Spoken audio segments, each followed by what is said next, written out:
வாழ்க வையகம், வாழ்க வையகம், வாழ்க வளமுடன்.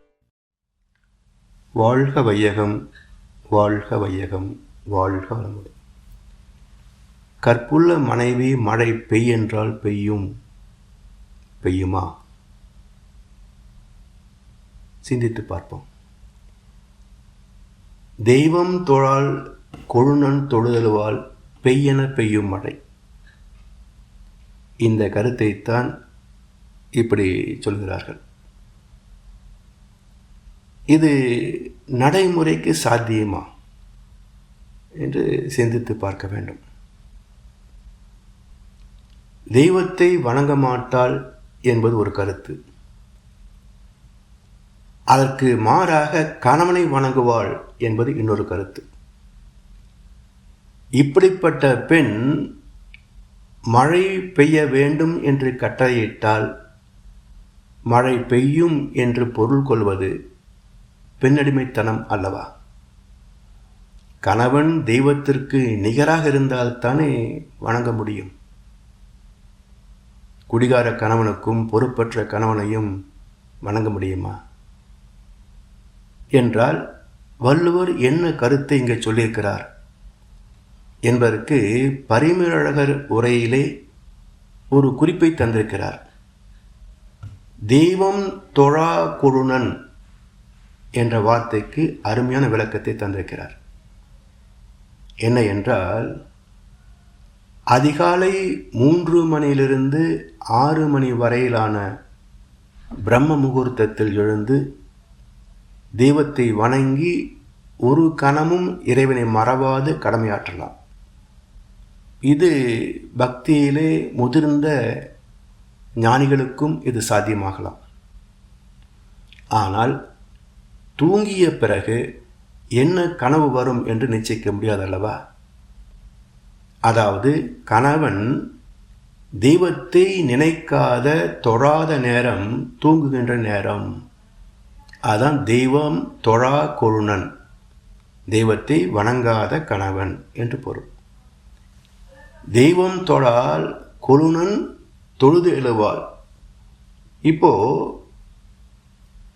கணவன் எழுவதற்கு முன்பே எழுந்து தெய்வத்தை தொழுது தனது கடமைகளை செய்து கொண்டு கணவன், குழந்தைகள், வீட்டிலுள்ள பெரியவர்கள் இவர்களது தேவைகளை மழை போல் எதிர்பார்ப்பில்லாமல் செய்பவள் மாண்புமிக்க மனைவி. இவளது கடமைக்கு எப்பொழுது ஓய்வு? மழை கூட பருவத்தில் தான் பெய்யும். தொடர்ந்து பெய்தால் துன்பமாகும். எனவே பெய்யென பெய்யும் மழை என்பது கட்டளையாக, உத்தரவாக பொருள் கொள்ளக்கூடாது. இப்போ மழை தொடர்ந்து பெய்கின்ற போது நம்ம என்ன சொல்லுவோம்? மழை பெய்யுன்னு பெய்யுது சொல்கிறோம் இல்லையா? அப்போது அது ப்ரெசன்ட் கண்டினியூஸ் டென்ஸ். தொடர்ந்து பெய்கின்ற மழை பெய்யுன்னு பெய்யுது என்று சொல்கிறோமே, அதுபோல் பெய்யென பெய்யும் மழை என்பது தொடர்ந்து மழை பெய்கின்ற ஒரு நிகழ்ச்சி. இது போலவே தொடர்ந்து குடும்ப கடமைகளை ஆற்றுகின்ற மனைவி. அது மட்டுமல்ல, இன்னொரு கருத்தும் இருக்கிறது. மேகத்தால் மழை பொழியும். மேகத்துக்கு லாபம் என்ன? பூமிக்குத்தானே லாபம். அதுபோல மனைவி ஆற்றுகின்ற கடமைகளால் அவளுக்கு என்ன லாபம்? குடும்பத்திற்குத்தானே. இதுபோல் பிரதிபலன் பாராமல் பெய்கின்ற மழை போல, பருவமழை போல தினசரி எல்லா கடமைகளையும் நிறைவாக எந்த ஒரு எதிர்பார்ப்பும் இல்லாமல் செய்கின்ற மனைவி என்பதுதான் இதனுடைய உண்மையான பொருள்.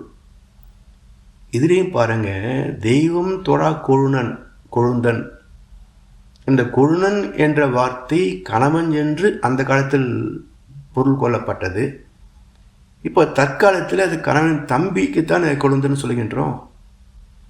இது போல காலத்தால் ஒரு வார்த்தைக்குரிய பொருள் மாறுவது போல கருத்துக்களும் சில சமயங்களிலே மாறிவிடும். அதை வைத்து கொண்டு மழை பெய்யுன்னு சொல்லு என்று சோதனை வைத்தால் எந்த பெண் இன்றைக்கு கற்பை நிரூபிக்க முடியும்? எனவே இது பொருத்தமானது அல்ல. அந்த கவியின் வள்ளுவர் சொன்ன அசல் கருத்தை நாம் புரிந்து கொள்ள வேண்டும். அதற்குரிய பொருளை சொல்லக்கூடிய சிந்தனை திறம் உள்ள தமிழ் அறிஞர்களின் வார்த்தைகளை நாம் பயன்கொள்ள வேண்டும். பயன்கொள்வோம், வாழ்க்கையை செம்மைப்படுத்திக் கொள்வோம். வாழ்க வளமுடன், வாழ்க வையகம். வாழ்க வளமுடன்.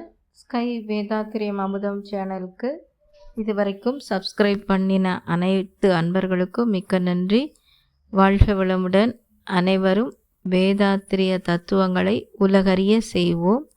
இந்த சேனலை உங்கள் நண்பர்கள் அனைவருக்கும் ஷேர் செய்து பயன்பெறுங்கள். நன்றி. வாழ்க வளமுடன்.